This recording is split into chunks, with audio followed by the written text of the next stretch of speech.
Tem um momento na carreira que precisamos dar um passo além. É hora de fazer uma pós-graduação. Só que muitas vezes o custo pesa no bolso, inviabilizando tudo. Com a pós-graduação do Senac, você não tem esse problema. Cursos com até 50% de desconto e muito mais tempo para pagar. TCC opcional, modelo flexível com aulas presenciais e online e alguns cursos com apenas 12 meses de duração. Não tem mais desculpa, hein? Saiba mais em sp.senac.br/pós-graduação.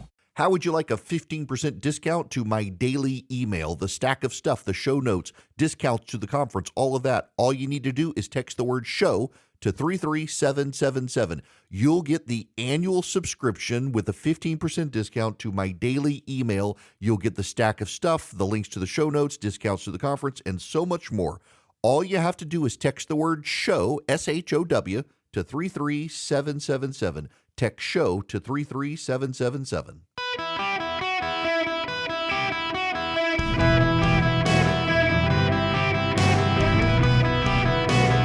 Welcome to the Eric Erickson Show podcast, Hour 1. Well, for several weeks, if I'm honest, I've said, my gosh, the news cycle is slow. Not anymore. Welcome. It's Eric Erickson here across the nation. The phone number 877-973-7425 if you want to be on the program. This is the commentary on CNN this morning with Casey Hunt over the Baltimore bridge collapse. Andy McCabe is with us now to help us understand a little bit more about what we're seeing. And Andy, I'm very grateful to have you here with us this morning. You know, I think that obviously anyone who watches this video would, of course, have so many questions about how something like this could happen, the fact that the collision was so dead on with that support structure to cause this to happen the way that it did. Obviously, we don't want to get into irresponsible speculating at all. But what can you give people who look at this and wonder, you know, how could this have happened? Could it happen by accident? Did somebody do it deliberately? I love that. This is the era in which we live. So if you're just tuning in, and we'll get to P. Diddy in a little bit, but a cargo ship headed into the port of Baltimore hit the support structure holding up the Francis Scott Key Bridge in Baltimore. You have to, the ships go under that bridge to get into the port of Baltimore. It collapsed the bridge. We know now that the ship sent out a Mayday warning. There were construction crews on the bridge. The ship appears visually to have been having electrical problems. We say that because the lights went out on the ship as it's approaching the bridge, and they're trying to get the main spotlight back on it. They can't. The lights come on, go off, come on, go off. They come on again right as it's headed to the support structure of the bridge. It collides. Naturally, because of the age we're in, a whole lot of people rushed immediately to, well, is this terrorism? Civil engineering and computer expert elite Andrew Tate already saying black swan event. Clearly, someone cyber attacked the cargo ship and caused this to happen. I don't know whether you are aware of this or not, ladies and gentlemen, but depending on the age of the ship, it might be impossible for anything like that to happen because the ship is analog. Yes, it has electronic devices, but it's got to be a very new cargo ship. And this one does visually, just looking at it, it doesn't appear to be a brand new cargo ship. You got to have a very new one to have those systems where they can be remotely controlled. A lot of these ships, you got to flip switches and stuff. It's not something that's hackable. In a lot of these older ships, it just simply isn't possible because they were built before the age of the Internet of Everything. But it's not stopping people from speculating. Let me just give you the details of what's at stake, though. This bridge is a massive bridge in Baltimore, goes over the river there. It is named, obviously, for Francis Scott Key, the author of the Star-Spangled Banner. And as of right now, there are at least 40 ships that are trapped inside the port and 30 ships trying to get into the port. that are going to have to go elsewhere. The water there is 50 feet deep. We are afraid that there are people who are trapped. The ship, as I was saying, realized it had mechanical troubles, began sending a mayday signal. There were work crews on the bridge at 1 o'clock in the morning when this happened. The work crews heard the mayday alerts from the ship and stopped traffic. It is crazy eerie. You can see cars going across the bridge just in the minutes before it happened, and the 30, 45 seconds before it happened. The work crews block a lot of cars, saved a lot. By the way, I got to say, the highway department in Baltimore saved a lot of lives at the risk of their own lives by blocking cars from going across the bridge when they heard the Mayday alert sound from the bridge. It's just remarkable. Now, there's obviously an economic impact to this because the Baltimore port is a significant port. It's the 13th or 14th busiest in the nation, and it ranks number one in the nation for handling automobiles, light trucks, farms, construction equipment, imported sugar, and gypsum. So a lot of European manufacturers send their cars to the Port of Baltimore for distribution along the eastern seaboard. That's going to impact the supply of automobiles because not every port is capable of offloading those vehicles the way the Port of Baltimore can. So you're going to have impact there. You're going to have sugar impact. There are lots of ports along the eastern seaboard, but many of them are at capacity. Not all of them, but many of them are at capacity. By the way, Kat Kammack is the congresswoman for Florida's 3rd Congressional District.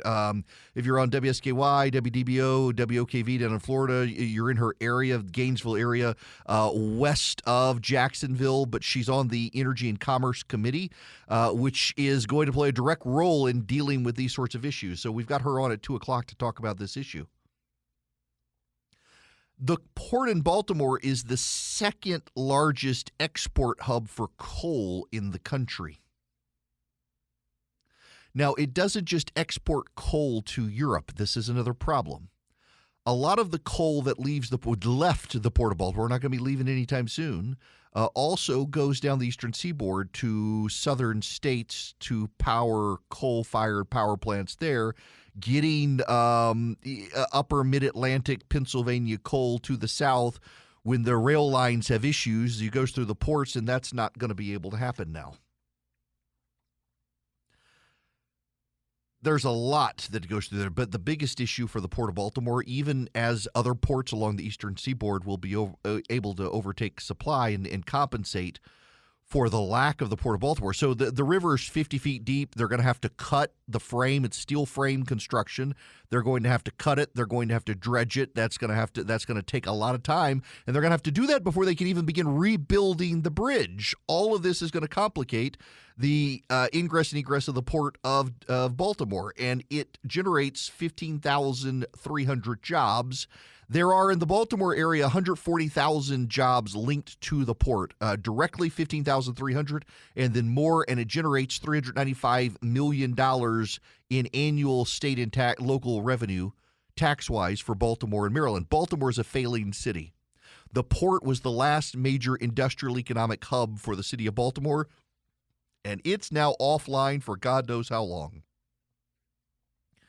That's a serious problem. So it's going to impact the importation of cars and farm equipment. It's going to impact the export of coal. That's going to affect energy prices. It's going to significantly impact the local economy in Baltimore and Maryland. That's going to be impactful. So just randomly in the weird sphere of people I know one of the former Baltimore port managers. I would call him a shipping channel expert. The way that he was telling me, the way that area is set up, you don't necessarily need to have tugboats like you do on the Mississippi. If you're trying to get to the port of New Orleans or the port of Baton Rouge, you got to have tugboat captains who are experts. Same with the Savannah River.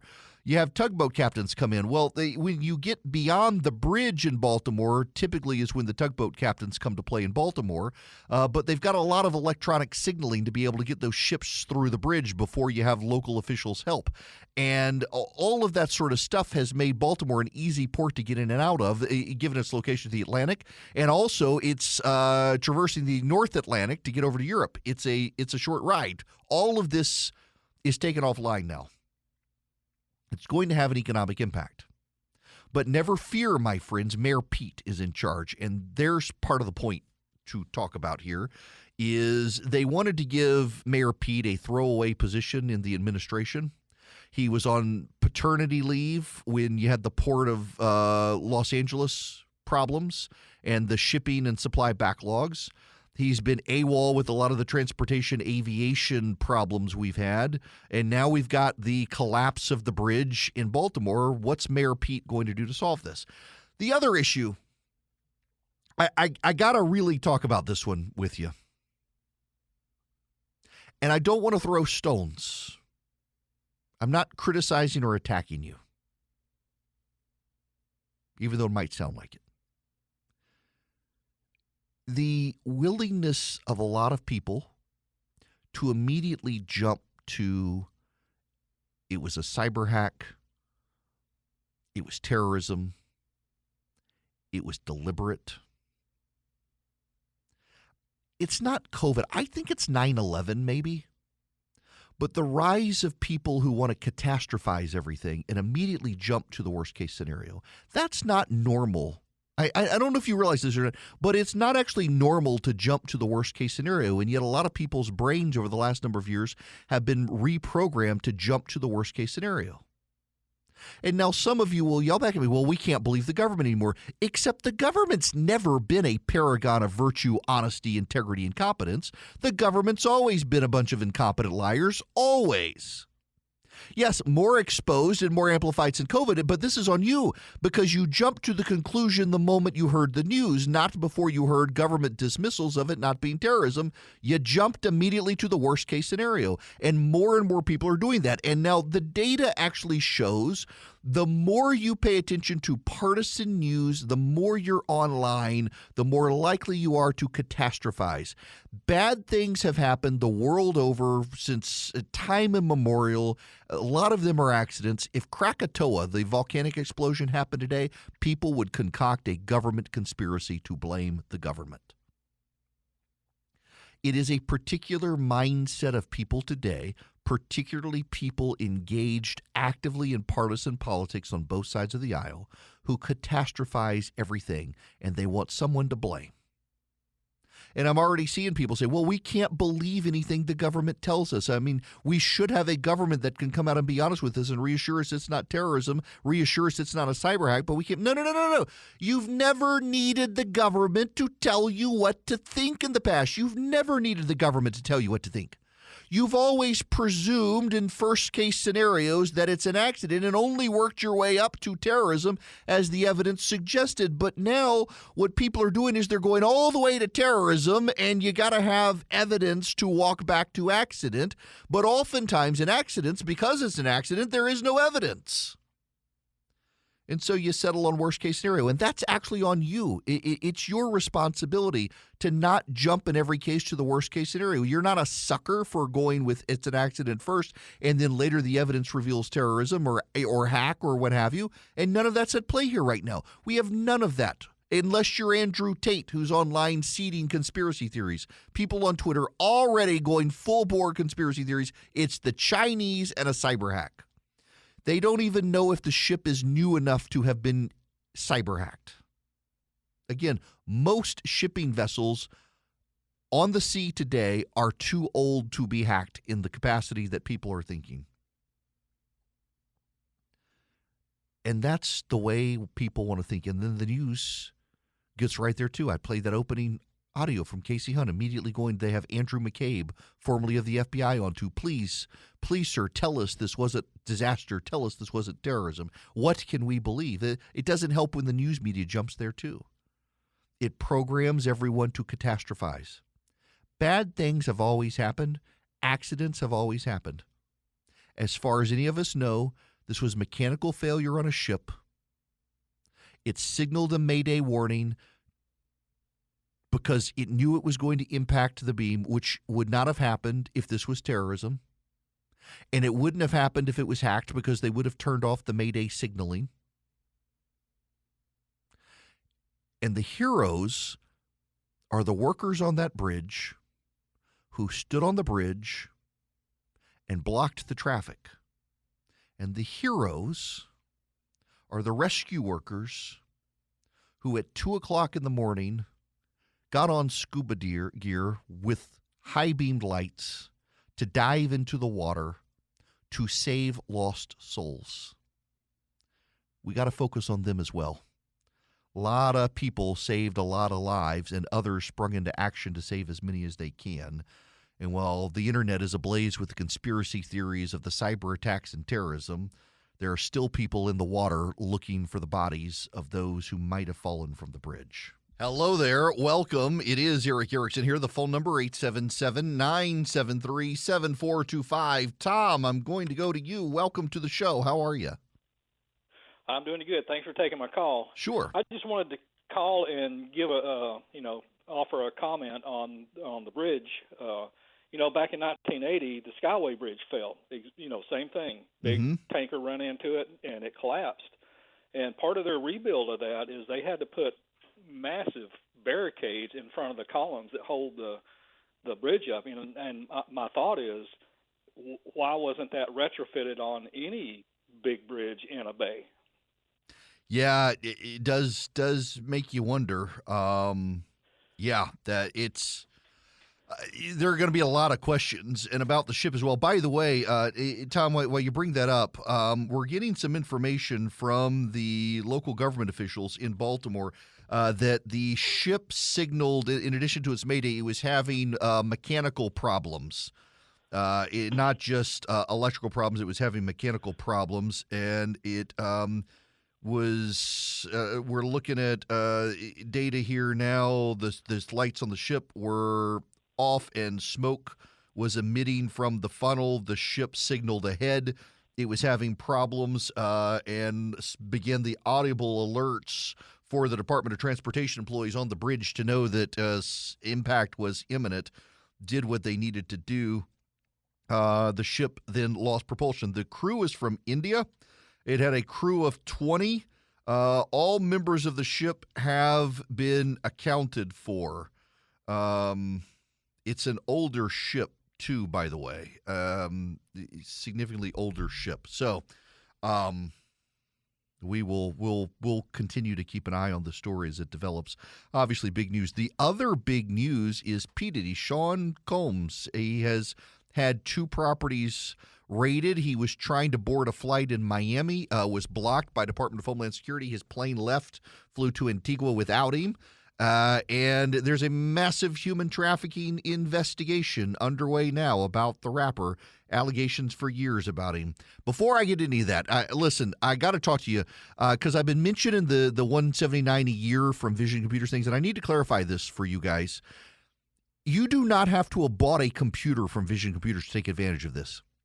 If you've got your PC from a different company, Vision Computers can still take over the IT support for you, the tech support for you, $179 a year. So if you're a company and you've got PCs and you want Vision Computers quality help, I mean, thousands of 5-star Google reviews from them. All you do is call 404-COMPUTE or go to visioncomputers.com. $179 a year, not a month, a year. And suddenly your employees have a number they can call, 15 seconds or less. They can get answers on how to deal with their computer if something's going on, email support, printer support, patches, updates, anything you need. Even if you don't want to just not have an IT guy and use Vision, but you want to offload capacity for your IT department because they're overwhelmed, Vision can help. They can also build you computers. And by the way, parents, you can do this for yourself and for your kids as well, not just for companies. 404-COMPUTE, visioncomputers.com, or call them at 404-COMPUTE and get Vision to help. Hello there. Welcome. It is Eric Erickson here. The phone number 877-973-7425. This is the mayor of Baltimore speaking. I'm sorry. No. This is the governor of Maryland, Wes Moore, speaking a Is there short time any way ago. to shut down the bridge? Was there enough time for that distress call to trigger something like that? Now, the thing that we know is that, even as the boat was coming in, we had a ship that was coming in at 8 knots.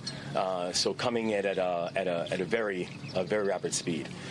We do know that the investigation is currently going on.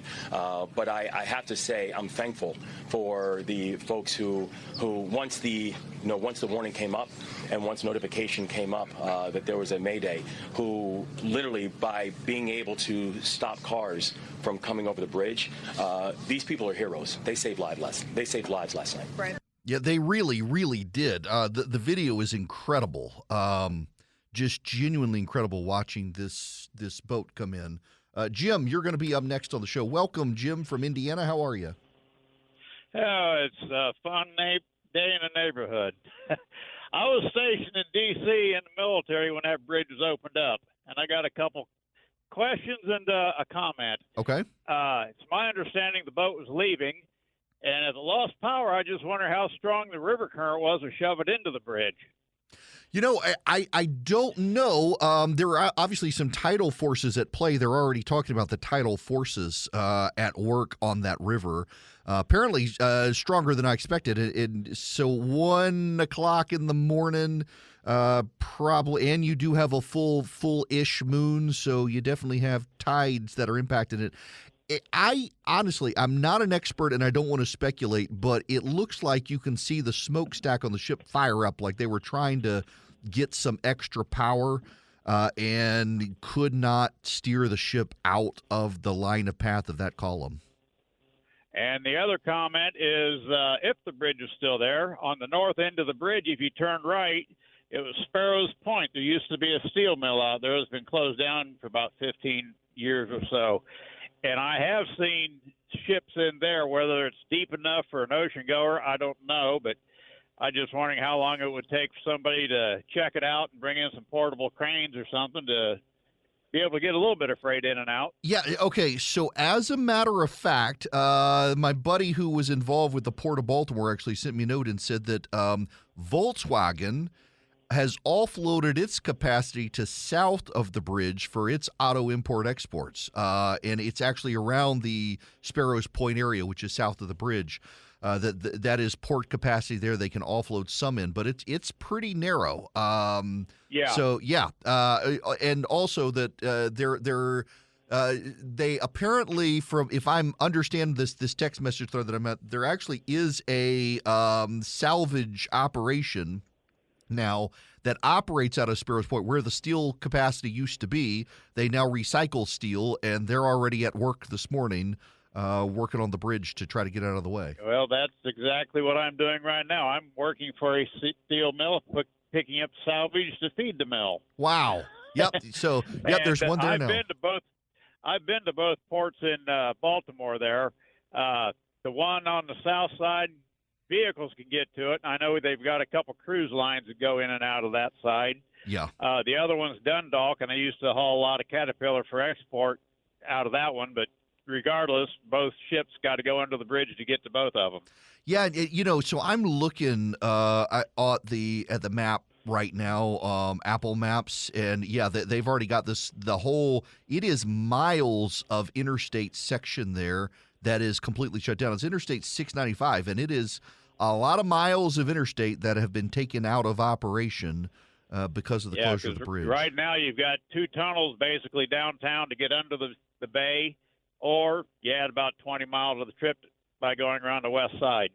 Yeah, I can see traffic building. I'm looking at the traffic maps. It's going to be a heck of a commute for people trying to get to D.C. from Baltimore from some of those areas. Jim, listen, I appreciate you listening online in Indiana. Thanks for the phone call. Y'all, we got to talk about the P. Diddy situation. Look, I'm going to keep you up to date on this. This is a developing story, the bridge situation in the boat in Maryland. We're learning information. Older ship. It has had prior mechanical issues in the past. I'm not going down the road without any evidence, and this is the wild time that we live in, that people presume terrorism or cyber hacking without the evidence, and then they demand the evidence to prove it wasn't that. Well, there typically is evidence of the hacks, and there's not evidence in the accident. And yet people have reprogrammed themselves to catastrophize everything out of the gate.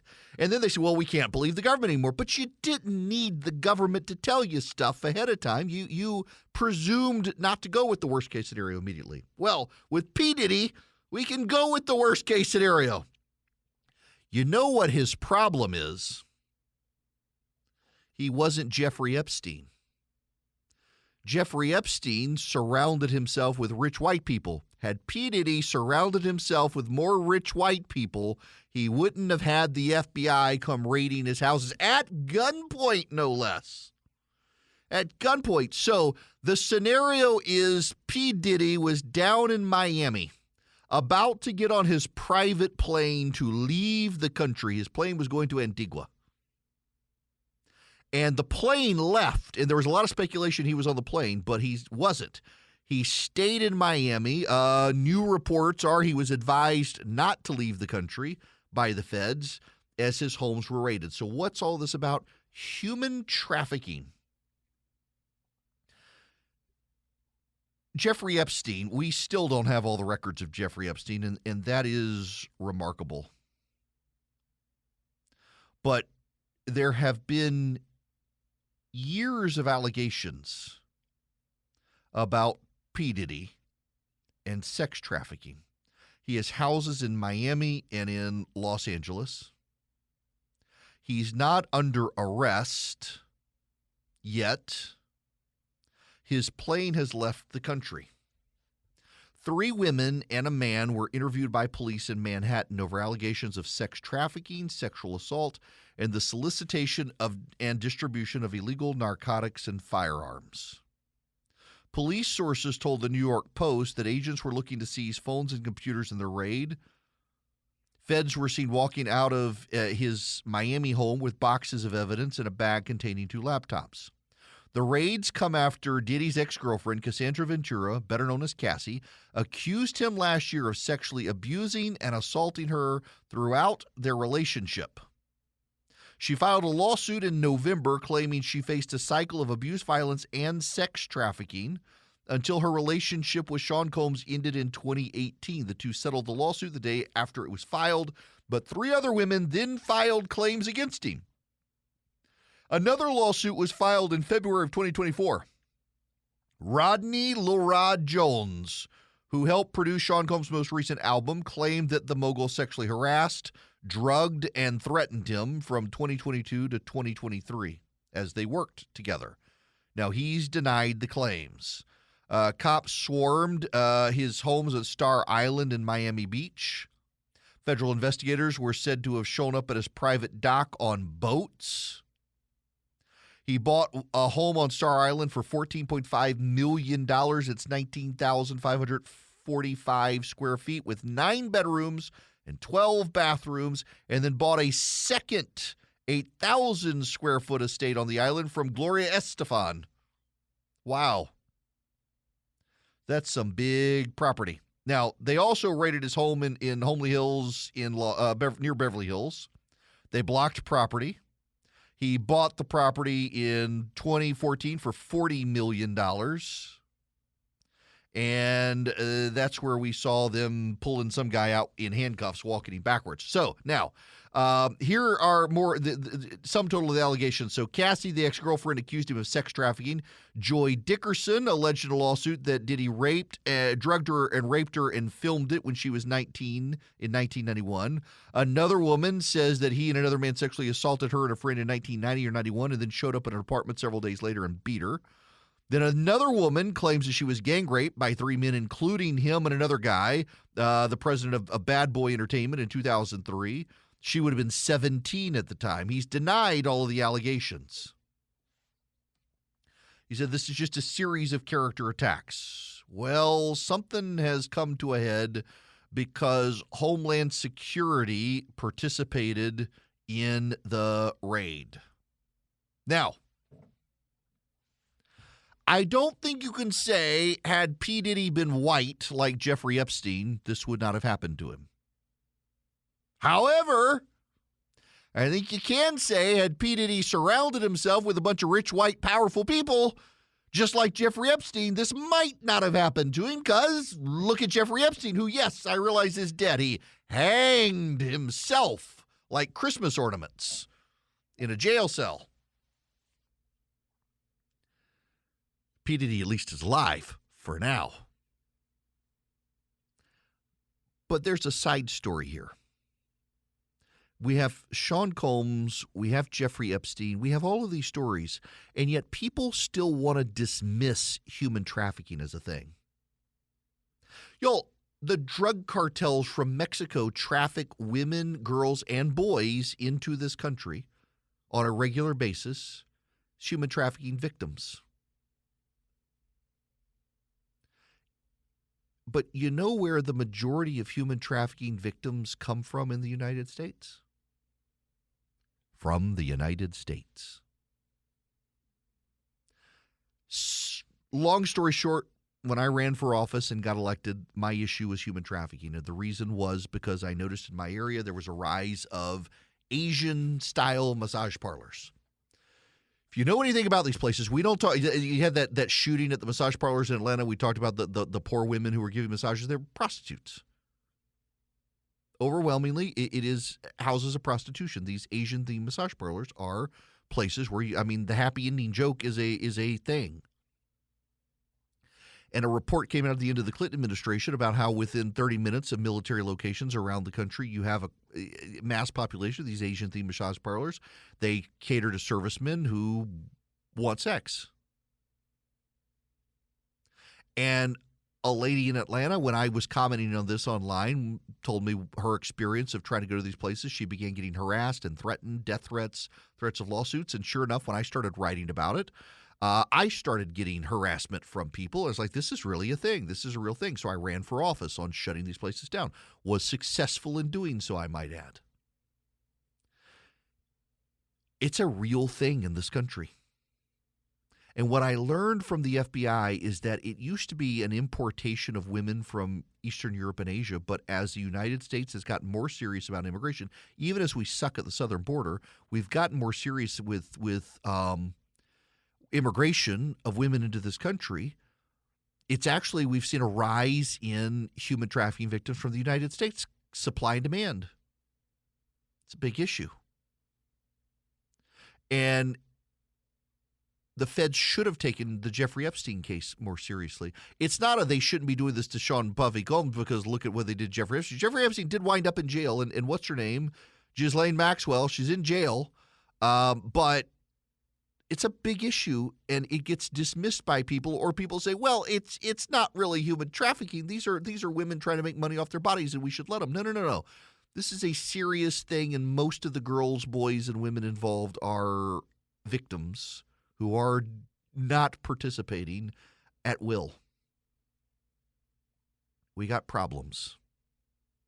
Sean Puff Daddy, Cole P. Diddy, whatever, he has real problems now. It is highly unusual for the feds to orchestrate concurrent raids coast to coast and stop the guy from leaving the country. I would imagine charges are pretty imminent in this case. I would also imagine dude is about to lawyer up to fight this stuff, and he probably needs to do that because these are serious charges, serious allegations, and I hope people will stop being dismissive of sex trafficking as an issue because it is a very real issue in this country. Recently, 10 regional banks had their credit downgraded. Now they're going to keep racking up profits. They're going to get sweetheart bailouts. They might get sold to mega banks that are too big to fail.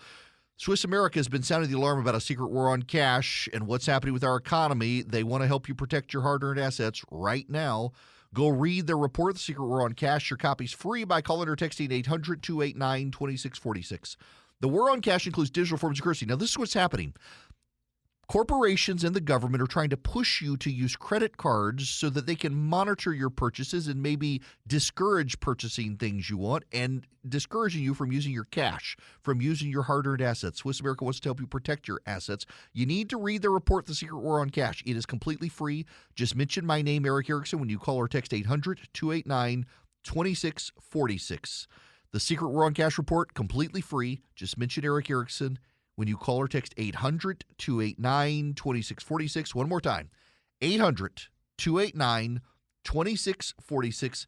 Mention Eric Erickson to Swiss America. They'll get you that report for free. Message and data rates may apply. Welcome back. It is Eric Erickson here. The phone number, 877-973-7425. Should you wish to be on the program. Some of you are about to get triggered by what I'm about to say. I'm sorry to do it to you. Yesterday, Holy Monday, Christians commemorated the time Jesus made a whip and beat the money changers and threw them out of the temple. Today is the day Christians commemorate Donald Trump selling a version of the Bible. It's the only Trump-approved version of the Bible. Really?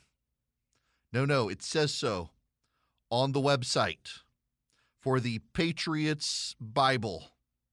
Is the Bible officially endorsed by President Trump? Yes, this is the only Bible endorsed by President Trump. I wonder what the version of the Bible is. Is it King James only?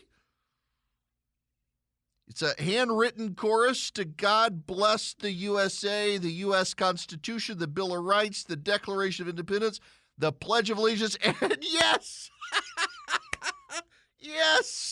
yes, it is in the King James Version of the Bible.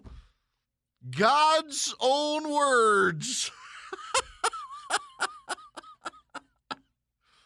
Y'all, I'm sorry, but I don't care if you only read the King James Version of the Bible, but you do know that it was a political act writing the King James Version of the Bible, and the original Bible was written in Hebrew and Greek, not in English language of the era of King James.